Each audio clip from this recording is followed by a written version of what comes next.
Annyeonghaseyo, Ate Andrea. Okay, so you've already bought your school supplies. So it is already complete? Kuwang pa siya o kanang bag o shoes. So you're still lacking with the bag and shoes. There's no available at Gaisano? Kanang wala siya pang junior high kay mga bata kasagaran ka per kids. Okay. So it is because at the Gaisano, Mactan Island, they only have limited stocks. So mostly are for kids and for elementary students. So where will you buy your shoes? SM City Cebu? So mas better if SM City Cebu because it's too far na sa seaside, no? So adto na lang ka. Okay? So how about your school uniform? Already said. Ang receipt pero wala pa na kuan ang uniform kay mag-announce ra ang maestro sa GC. So wala pa gi-release. Wala pa. Okay, so you only have the Receipt. receipt. Ikaw ni mong name, ate. So these are the receipts here. So Andrea, this is for your uniform and for PE. PE? Uniform. Duha ka uniform. 2 uniform you bought, and also for the PE. Here, Andrea. So this is for PE and this is for the school uniform. Okay. Sige. So if i-announce na sa GC ninyo, that is the time you will go there and you will get your uniform. Okay. So how about that one you're holding? Receipt sa school supply. This is the receipt for the school supplies. Kamahal. 2,000 sa gapin. Expensive. So the school supplies nowadays are very expensive, right? So here are the school supplies. Sagana ni mag-notebook ate. Wala mi ka notebook. Gilista na dyan yung mga requirements from school na gyud ni. So she has many notebooks. Here are also papers. Maligya kag papel doon. Sa senior high ka ba daghan kay magsigpangayo og papers and index cards. This is for the oral kasagaran, written orals and pencils, markers. Saan ni ate? Glue stick and scissors. Highlighters, pencils, and also this one, correction tapes.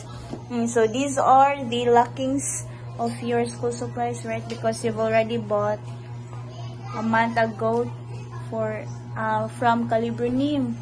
So these are the things that are lacking already. Okay? So that is from Handol님, 안녕하세요. 감사합니다. Kamsahamnida. So just update me if you already bought the the bag and the shoes. Okay, and also if your uniform has already been released. Okay?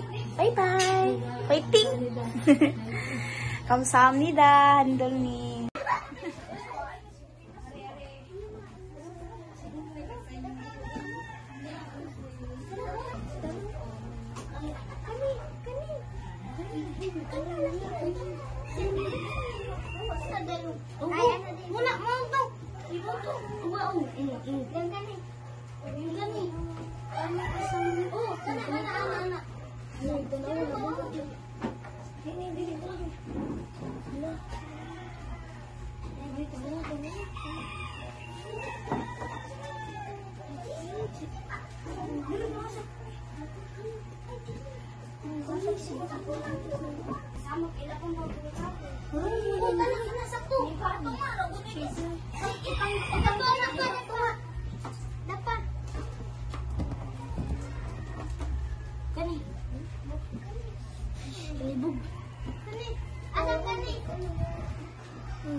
Okay, sige, let me see.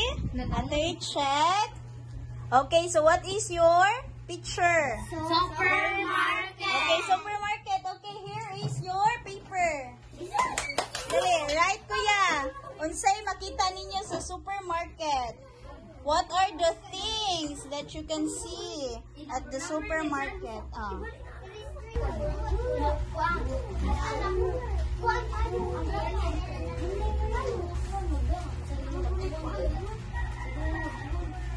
Remember how wrong spelling is wrong. So, you must be mindful also sa spelling.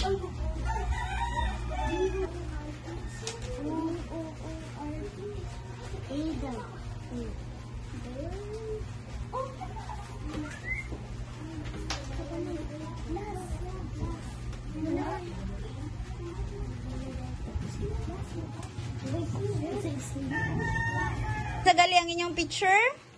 Supermarket. Okay, so supermarket. So, what are the things that you can see at the supermarket? The things that you can see at the supermarket are the following: trees, people, vegetables, scooter, clouds, buildings, window, birds, bottle, cars, school, supplies, shoes, food, toys, egg, drink, motor, bike, grass, trash can, hat, mask, bag, t-shirt, shirts, umbrella, table, pen, cell phone, tap, ball, dress, bird, bread, ice cream, cake, chicken, fish, pig, things.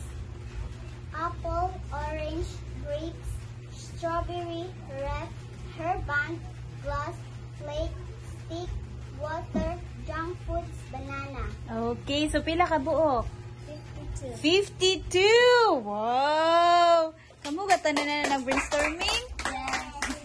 Okay, so what are the things that you can see at the library, Ate? The things that we can see at the library are the following: book, chair, table, lamp, trash can, door, bolting, pencil, laptop, glass, fan, room, student's notebook, glue, bird, color, bag, roller, light, toilet, water, road, tiles, vase, flower vase, clock, page, words, letters, notes, envelope, bond paper, color paper, pencil case, library, English book, art.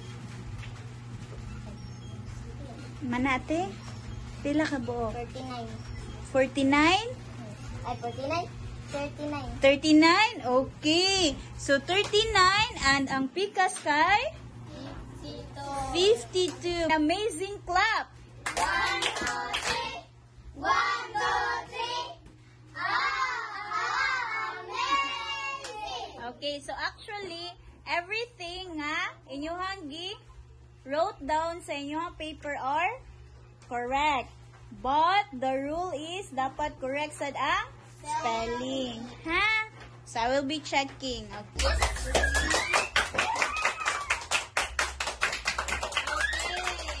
So here are for the library. So your prize for today is from Chaji Hunim. Ciao!